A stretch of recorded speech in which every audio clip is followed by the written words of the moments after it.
서울로 갑니다. 정원호 민주당 후보 잠시 후 이 근처 청계광장에서 마지막 유세를 합니다.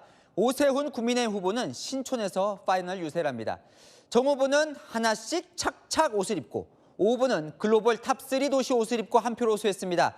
두 후보가 채널A에 밝힌 마지막 호소도 귀 기울여 봐주시죠. 백승현 기자입니다. 이른 아침 기자회견으로 마지막 날 유세 일정을 시작한 두 서울시장 후보들. 정원호 민주당 후보는 이재명 정부 파트너를, 오세훈 국민의힘 후보는 이재명 정부 견제를 위한 최후의 보루를 자처했습니다. 정원호와 민주당이 원팀이 이재명 정부와 함께 뛰겠습니다. 최후의 보루 서울만은 남겨주십시오. 나라를 위한 선택을 해주십시오. 정 후보는 19개 일정을 소화하며 시민들을 만났는데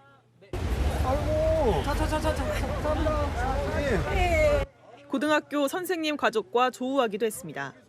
고등학교 3학년 때 담임선생님 성원이. 오세훈 후보는 조끼를 벗고 글로벌 톱3라고 적힌 티셔츠를 내어 보입니다. 4년만 더 열심히 뛰면 글로벌 탑3에 진입할 자신이 생겼습니다. 글로벌 톱3 도시 만들겠다며 종일 입고 다녔습니다. 유세마다 서로 견제한 두 후보.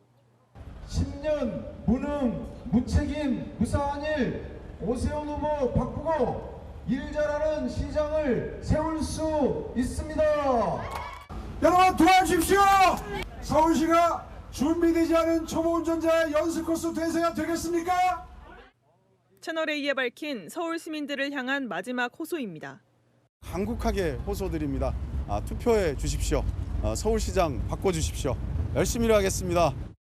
오만한 독주를 견제할 수 있는 마지막 안전판입니다. 이번 투표에 참여하셔서 이 마지막 안전판을 지켜주시기 바랍니다. 채널A 뉴스 백승현입니다. 네, 여야 모두가 경합지역으로 꼽는 곳이 바로 서울시장 후보일 겁니다. 서울시장 후보들도요, 마지막 유세를 앞두고 있습니다. 마지막을 함께하는 사람도 그 장소에도 의미가 있는데요. 한번 짚어보겠습니다. 정원호 후보는 7시에 청계광장, 바로 저희 회사 앞에 있는 건데 청계광장에서 한다고 하고요. 오세훈 후보는 8시에 신촌역에서 피날레 유세를 한다고 합니다. 정원호 후보는 또 당 지도부가 총출동하고 오세훈 후보는 장동혁 대표와는 선거 기간에 한 번도 동행을 하지 않았는데요. 단독 유세를 하고 청년층을 집중적으로 공략을 한다라고 하네요. 이동학 최고위원님, 네. 정원호 후보가 청계광장을 마지막 유세 장소로 잡았는데 보통 여기는 이제 대선 치를 때요, 주요 후보들이 마지막으로 피날레 하는 장소거든요. 네. 어떤 이유로 여기를 선택을 했을까요? 그런 이유도 있습니다. 민주당이 전통적으로 청계광장을 활용해 왔던 곳도 있고요. 또 하나는 오세훈 시장도 여기를 활용했었거든요. 그래서 이제 오세훈 시정을 끝장낸다. 이 정원호가 바꾼다라고 하는 의미도 같이 들어있는 겁니다. 그래서 서울의 상징적인 공간이기 때문에 거기에서 마지막 이제 유세를 한다라고 하는 것이고, 결국에는 오세훈 시정에 대한 심판, 이것이 이번 선거를 가로지르는 가장 중요한 것일 거고요. 이 선거 처음부터 지금까지 정원호 후보가 계속 강조해 왔던 거는 안전특별시였습니다. 그것이 한강버스부터 시작해서 지금 뭐 GTX 문제, 뭐 또 서소문 문제, 그리고 감사의 정원도 개통했지만 그 뒤에 뭐 타일이 이상하게 돼가지고 그걸 또 다시 바꾸는 문제, 이런 여러 가지 문제가 졸속적으로 추진하는 과정에서 시민의 안전은 어디로 간 거냐, 이런 것들을 계속해서 강조해 왔는데, 천만 시민의 안전을 지키겠다라고 하는 측면, 이런 내용들을 좀 강조할 것으로 보이고요. 또 지도부 역시 총출동해서 서울의 가장 강한 힘을 마지막에 실겠다라고 하는 행동들을 할 것으로 보아, 결국 서울 시민들 역시도 오세훈 서울시정 심판과 동시에 집권 여당의 강력한 힘을 통해서 서울의 제2의 부흥을 만들자, G2 도시를 만들어보자라고 하는 열념에 표를 더해 주시지 않을까 생각합니다. 예. 정원호 후보는 참 당의 현역 의원들 또 당 지도부의 지원을 꽤 많이 받은 것으로 기억이 나는데, 마지막 유세 역시 정청래 대표가 함께 한다라고 합니다. 반면 오세훈 후보는 그냥 단독 유세를 좀 많이 했었잖아요. 이현종 의원님, 네. 마지막 유세마저도 장동혁 대표는 오지 않네요. 결국 이제 오세훈 시장이 처음부터 유지했던 현재 지도부, 즉 전륜하지 못하는 현재 지도부와는 선을 긋겠다라는 것들을 아마 마지막 유세까지도 이제 적용을 하는 것 같습니다. 특히 이제 최근에 보면 흰 티셔츠를 많이 입고 있더라고요. 처음에는 이제 빨간색을 입었는데, 그러니까 그만큼 이 서울이라는 도시가 지금 현재 국민의힘 지도부의 어떤 노선과는 상반돼 반대하고 있다. 이런 것들을 이제 상징적으로 보여줬고, 특히 뭐 장동혁 대표도 뭐 몇 군데 있던 지역은 같습니다만은 대부분 충남에서 많은 전력을 기울였고, 예. 그리고 마지막마저도 이제 어떤 각을 지우는 것은 앞으로 이제 오세훈 시장이 당선되든 안 되든 간에 앞으로의 본인의 어떤 정책 노선을 이제 상징적으로 보여주는 것이다라는 그 생각이 들어요. 그런 면에서 이제 신촌에서 2030들을 겨냥한 이제 유세를 하는 것인데, 저는 이번에 서울시장 선거전을 보면서 이 서울시라는 곳이 정말 글로벌 도시입니다. 네. 그러면 뭘 하겠다라는 것이 저는 제시가 돼야 되는데, 정은호 후보 이렇게 이야기를 들어보면 뭐 철거하겠다, 중단하겠다 이런 이야기만 들려요. 한강버스 중단하겠다, 감사의 정원 철거시키겠다 이런 이야기만 들려요. 그럼 뭘 하겠다는 건지는 저는 잘 이해가 되지 않습니다. 즉 서울이라는 도시를 어떻게 국제적인 도시로 만들고 부동산 문제를 어떻게 해결하고 이거에 대한 구체적인 비전 제시 없이 뭘 해놓은 거를 뭔가 뭐 철거하겠다, 없애겠다 이런 주장만 하다 보니까 예. 과연 이게 국제적인 위상에 맞는 것인가라는 점들을 지적하고 싶어요. 이게 오세훈 시장은 이제 사선을 통해서 뭔가 서울시를 이제 이뤄 놓은 거 아니겠습니까? 그리고 한강버스도 자꾸 뭐 문제 이야기 하시는데, 예전에요 여기 이명박 시장이 버스 전용 차선 할 때 얼마나 반대를 많이 했습니까? 예. 저거 하면 교통 막히고 지금 뭐 차 전부 다 막힌다 얼마나 많이 했습니까? 지금 어떠세요? 막힙니까? 지금 버스가 어떻게 잘 다니고 있지 않습니까? 마찬가지로 정말 세계에 이런 한강이라는 정말 거대한 강이 있는데 이걸 아무렇게도 이용하지 않겠다? 그냥 놔두겠다?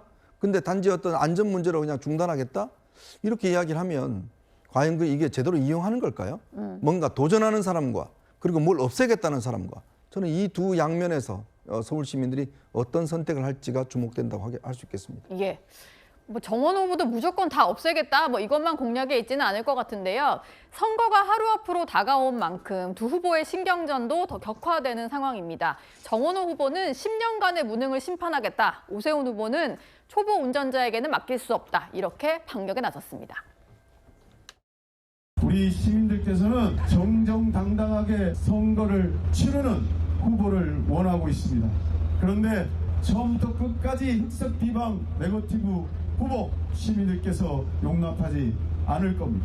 10년 무능, 무책임, 무사한 일 오세훈 시장을 바꾸고 새로운 리더십을 세워서 더 안전하고 편리하고 행복한 서울시 만들려면 반드시 투표로 심판해 주십시오. 정은호 후보는 너무도 준비가 안 된 초보 운전자였습니다. 서울시를 초보 운전자의 연습 코스로 만들어 드릴 수는 없습니다. 본인에게 불리한 일을 언론에서 혹은 상대 라이벌이 이야기한다고 해서 모든 것을 네거티브로 규정을 한다는 것은 스스로 검증을 두려워한다는 것이다. 이렇게 정의할 수 있겠습니다. 준비 부족 정은호 후보, 지금이라도 사퇴하십시오. 네.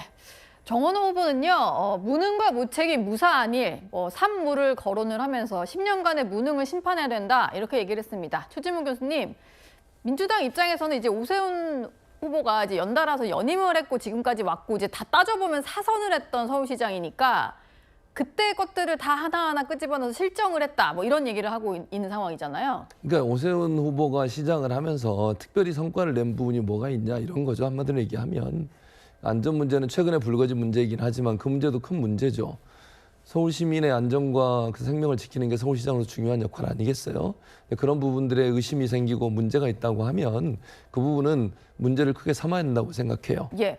사고가 나지 않았으니까 뭐 문제가 없다 이런 식으로 대응하면 안 되고요. 사고가 나지 않도록 대응을 잘해야 되겠죠.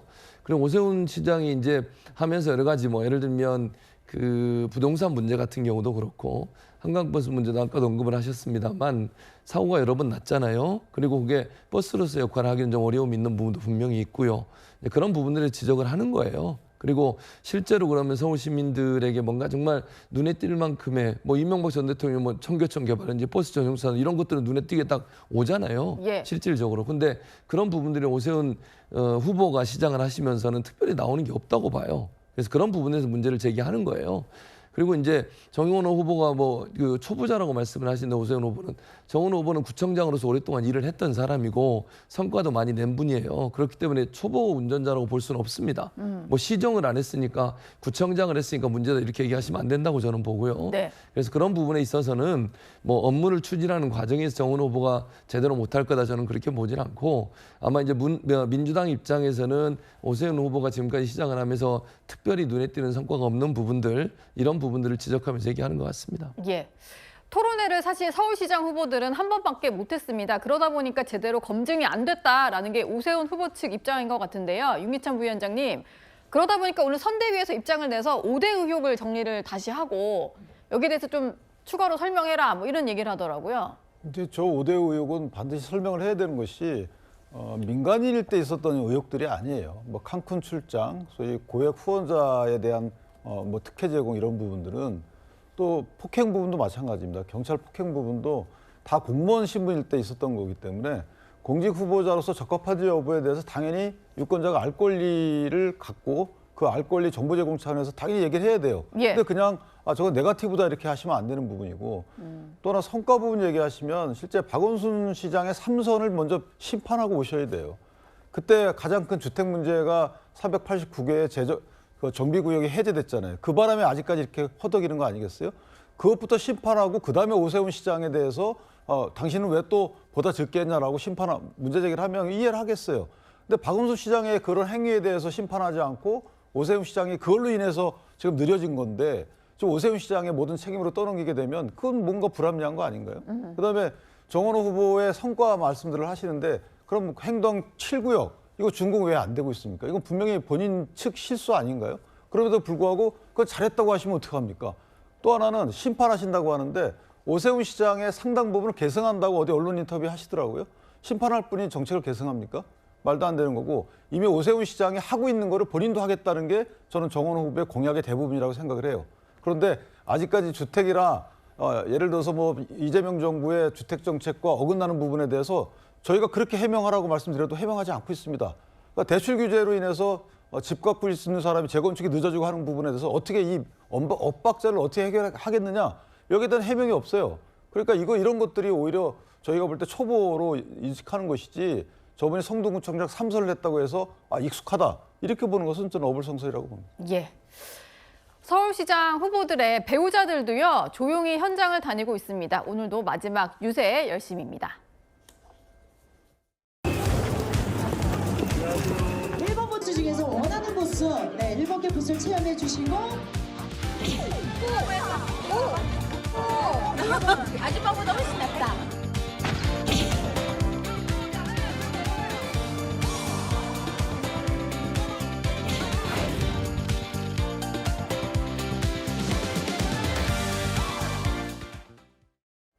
네, 상대적으로 두 후보의 배우자들은 좀 조용한 내조에 나섰던 것 같은데요. 최근에 보면은 이제 정원호 후보의 배우자 같은 경우는 불교계와 어르신들과 소통하는 모습을 보였고 오세훈 후보의 배우자 역시 어르신들 또 약자들을 좀 챙기는 모습을 볼 수가 있었습니다.